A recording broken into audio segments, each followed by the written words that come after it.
Hello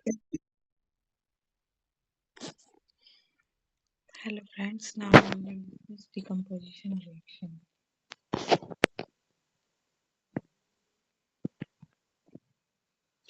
What do you mean by decomposition? Decomposition means किसी भी चीज को तोड़ना, उसके constituents parts. ठीक है? Now, activity 1.5 shows a decomposition reaction. Take about 2 grams of parasulfate crystals in a dry boiling tube. Okay. So we have taken 2 grams of parasulfate crystals. Note the color of parasulfate crystals. अब colour of पैरासल्फेट crystals कैसा होता है? उनका colour होता है थोड़ा सा greenish. ठीक है. Heat the boiling tube over the flame of a burner or spirit lamp as shown in the figure. We have to heat it. Observe the color of crystals after heating. After heating, the color of crystals will change. ठीक है. And the color of crystals will become brown, reddish brown. Okay.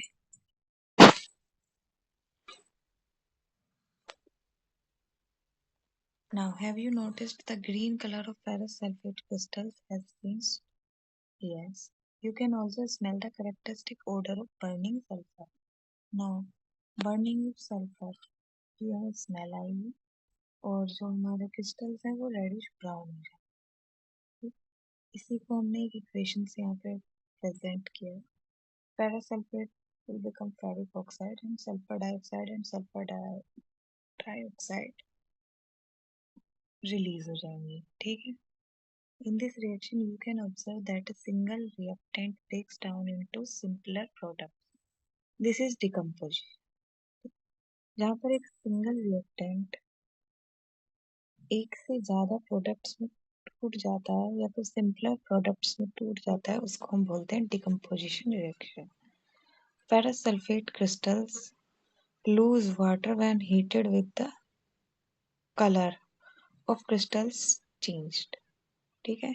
It then decomposes to ferric oxide, sulfur dioxide and sulfur trioxide. Ferric oxide एक solid होता है, sulphur dioxide और sulphur trioxide gases होती है. अब decomposition of calcium carbonate, अभी हमने पिछले बार पढ़ा था कैल्शियम कार्बोनेट की फॉर्मेशन कैसे होती है. ठीक है. अब अगर हम कैल्शियम कार्बोनेट को हीट कर देंगे, मतलब अगर हम मार्बल को हीट कर देंगे तो क्या होगा? तो क्विक लाइम बनेगा और कार्बन डाइऑक्साइड निकल जाएगी. वो हमें इस नेक्स्ट 1.20 रिएक्शन से बताया गया है. अब another example of thermal decomposition reaction is given. Activity 1.6. Activity 1.6 क्या बोलती है? Take about 2 grams of lead nitrate powder in a boiling tube. Hold the boiling tube with a pair of tongues and heat it over a flame. What do you observe? Lead nitrate को जब हम heat करेंगे तो क्या होगा? जब हम lead nitrate को हीट करेंगे तो लेड ऑक्साइड बनेगा. किसी भी चीज को जब हम हीट करते हैं तो उसका ऑक्साइड बनता है. ठीक है. और नाइट्रोजन डाइऑक्साइड और ऑक्सीजन गैस रिलीज हो जाएंगी. ये हमें इस रिएक्शन से बताया गया है, जो कि है 1.21. ठीक है. अब और डिकम्पोजिशन रिएक्शंस हम करते हैं, जैसे कि इलेक्ट्रोलाइसिस ऑफ वाटर. इसके लिए हमें एक एक्टिविटी बताई गई है और हम इस एक्टिविटी को देखते हैं. हमने एक प्लास्टिक मग लिया और उसमें 2 होल्स को ड्रिल कर लिया. अब हमने उसके बेस में रबड़ फिटर लगाए, रबड़ स्टॉपर्स, और उसमें कार्बन के इलेक्ट्रोड्स लगा दिए. ठीक है.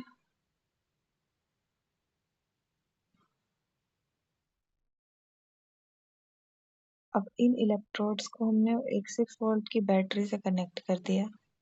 अब फिर वाटर से हमने फिल कर दिया अपने मग को, इतना कि ये जो हमारे कार्बन के इलेक्ट्रोड्स हैं इनके लेवल से ऊपर हमारा वाटर का लेवल रहे.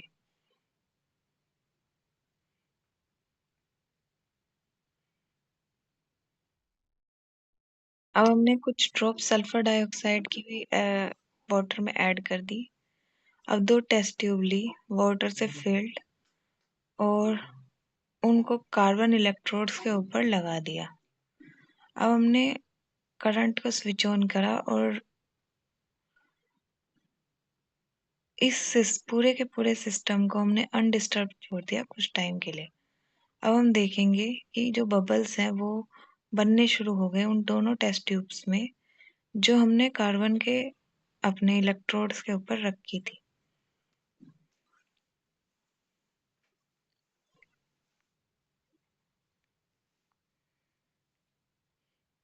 अब हमें एक बात बताओ कि क्या वाटर का लेवल अब दोनों की दोनों टेस्ट ट्यूब्स में बराबर है? और अगर ऐसा नहीं है कि दोनों की दोनों टेस्ट ट्यूब्स में वाटर का लेवल बराबर नहीं है, तो फिर ऐसा क्यों है? अब हमने जो हमारी टेस्ट ट्यूब्स हैं उनको रिमूव कर लिया।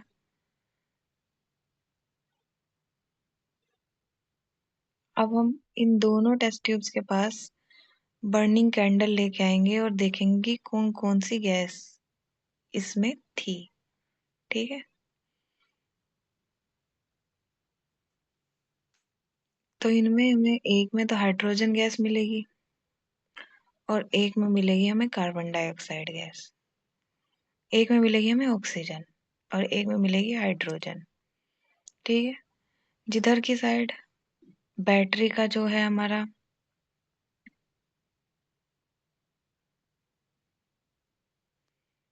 माइनस टर्मिनल जुड़ा हुआ होगा, उधर की साइड तो हमें हाइड्रोजन गैस मिलेगी, और जिधर की साइड प्लस टर्मिनल जुड़ा हुआ होगा उधर की साइड हमें ऑक्सीजन गैस मिलेगी। ठीक है,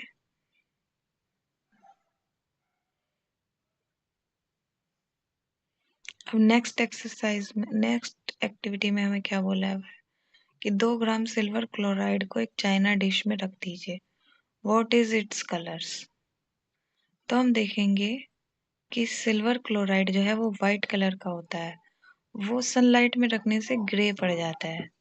ऐसा क्यों है? क्योंकि सनलाइट पड़ने से हीटेड हो जाता है वो सिल्वर क्लोराइड, और सिल्वर अलग हो जाती है और क्लोराइड अलग हो जाती है। ठीक है, क्लोरीन गैस निकल जाती है। ये भी एक डिकम्पोजिशन रिएक्शन है। ऐसे ही सिल्वर ब्रोमाइड भी सेम वे में रिएक्ट करता है। जब भी आप चांदी को गर्म करते हो, उबालते हो या गर्म चीज में रख देते हो तो उसका कलर निखर जाता है, क्योंकि उसके अंदर हवा से जो भी इम्प्योरिटी लगी हुई होती है, ब्रोमीन, क्लोरीन, कुछ भी, वो सब छूट जाती है, इसलिए ऐसा होता है। We have seen that decomposition reaction require energy either in the form of heat, light or electricity for breaking down the reactants. Decomposition reaction में हम हीट को यूज करते हैं, लाइट को यूज करते हैं या फिर इलेक्ट्रिसिटी को यूज करते हैं। Reaction in which energy is observed is known as endothermic reaction. Now we will discuss these questions after the chapter. Next type of reaction is displacement reaction.